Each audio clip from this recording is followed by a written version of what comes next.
ఇవాళ మాటలు ఏంటంటే భీమవరంలో సంక్రాంతి సంబరాలు చాలా బాగా జరిగాయి. అక్కడికి జబర్దస్త్ వాళ్ళు కొంచెం మంది అయితే వచ్చారు. ఎవరు వచ్చారు అనేది నేను లాస్ట్ లో చెప్తాను. ఫుల్ వీడియో చూడకపోతే తప్పకుండా చూడండి, చాలా బాగుంటుంది.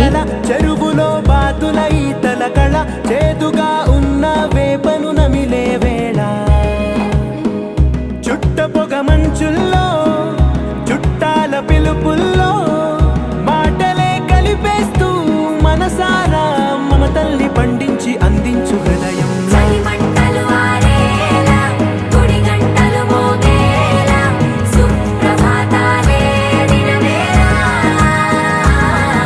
మీకు ఫస్ట్ లో చెప్పాను కదా జబర్దస్త్ నుంచి ఎవరు వచ్చారని చెప్తానని చెప్పేసి. జబర్దస్త్ నుంచి అయితే భాస్కర్, ఫైమా, నూకరాజు, ప్రసాద్, నరేష్ వీళ్ళైతే వచ్చారు. నేను భాస్కర్తో అయితే ఫోటో కూడా తీసుకున్నాను.